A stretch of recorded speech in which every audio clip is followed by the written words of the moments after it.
You guys had only one loss season in '85. You guys are arguably the best team ever. And we'll talk about the Fridge in a second here. He's kind of an interesting character. But you guys dominated the playoffs, crushing the New England Patriots 46-10. What did it feel like to have that kind of winning success at the highest level? I mean, you came from Oregon. You won the Super Bowl in a crushing fashion. What went through you? What was that like?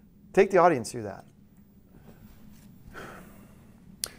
Well, I remember when our last game, and we had a bye for the playoffs, and I talked to my mother on the phone, and I said, "Mom, we won the Super Bowl before the next two games." I'm like, now we're going to win it. We won it. It's over." And actually, I just talked to her a couple of minutes before this, and she remembers that conversation. And it was a momentum that boy, try to stop it. You just.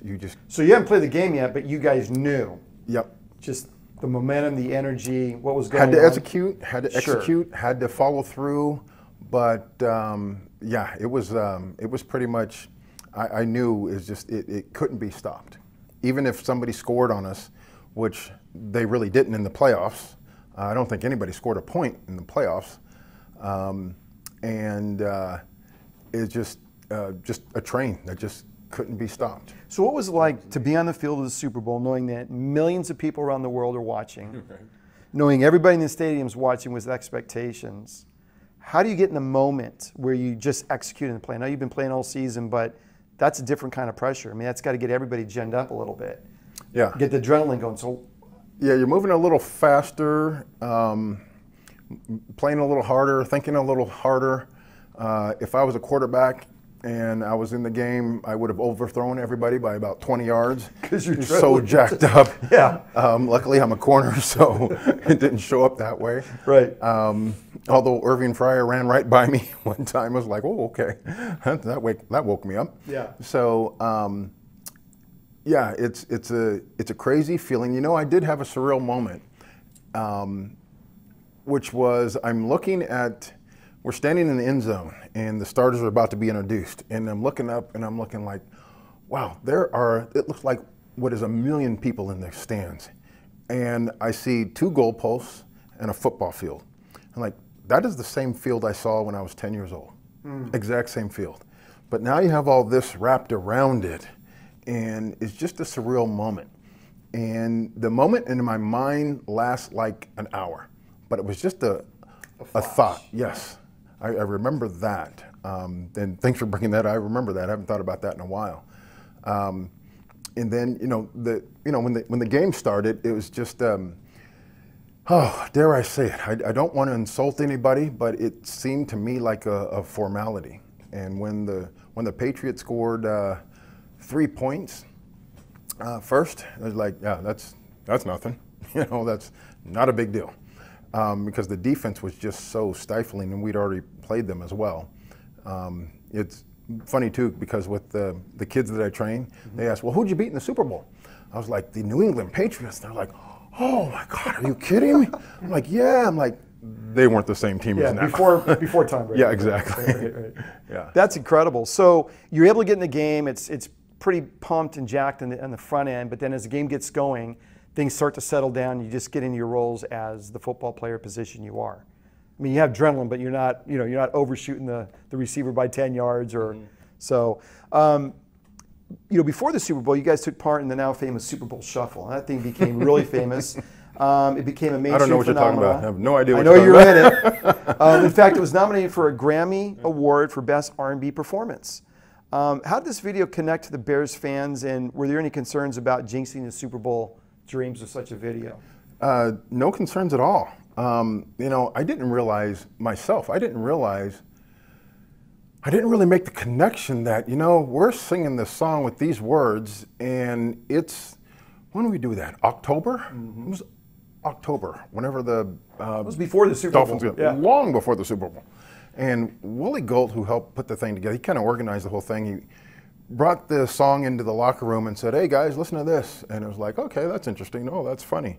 And he was like, "Okay, anybody that wants to be in the video, come on downtown, on Tuesday, our day off after the game."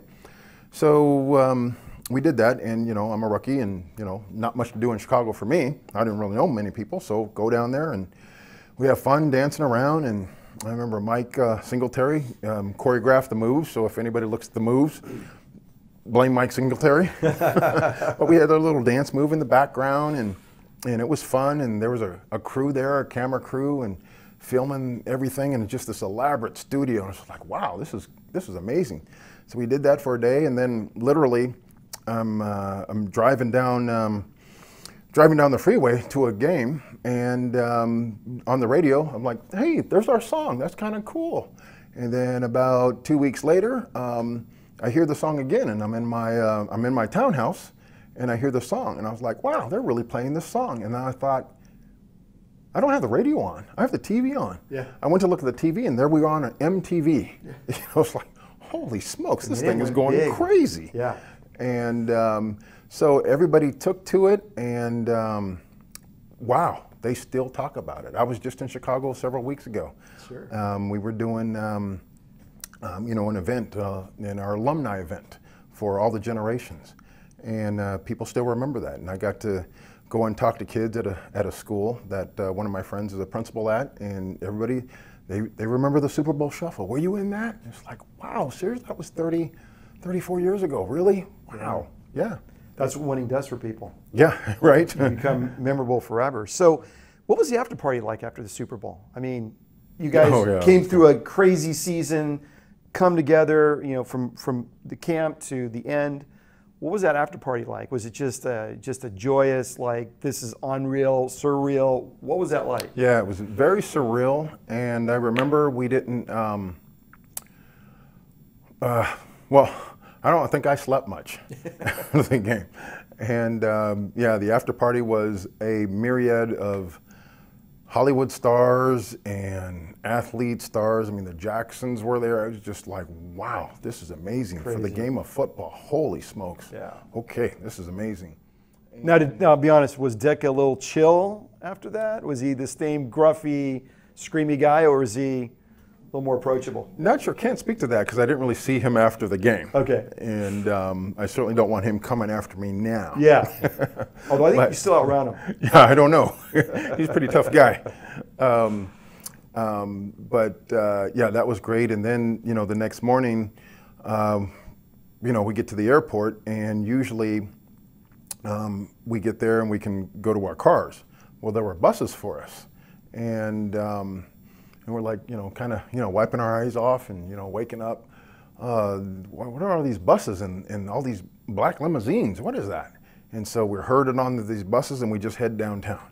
So we're going downtown to the, celebration downtown. Yeah. And I looked up, and I'm like, this must be really early because there's nobody on the freeway. I'm groggy. And it's like, they shut the freeway down. They blocked off the freeway so this parade of us could go downtown. Right. We get there, there's like, I don't know how many, 1 million people it seemed like. I mean, they just crowded the buses. It was, we couldn't even get out of the bus. And I remember Ron Rivera climbed through the top of the bus, and so we all climbed through the top and stood on top of the buses. Wow. And they were shaking the bus. It was incredible. Wow. It was absolutely amazing. Did Michael Jordan come out to celebrate? Yeah, he was still in the air. That's awesome. I mean, what a great story. So, natural question, how were you able to keep your feet on the ground after a Super Bowl victory? I mean, some people can take the ego and it takes them to a different place, and other people can take it in context and say, no, we won the Super Bowl, but I stay on the ground, I still work hard, I still have this job. Oh, are you kidding? Yeah, that's easy. There are so many legendary NFL guys that never got to play. Yeah. And never got to play a long time, and certainly never got to play in a Super Bowl or win a Super Bowl. So, to be grateful of that, and, the boys that I grew up with. And at such a young age, right, that you had that mindset and that perspective. Sure. I grew up with a lot of guys who worked just as hard as me. Yeah. And, we didn't get the opportunity. It's all about creating the opportunity, but the right opportunity, one that you can be successful in.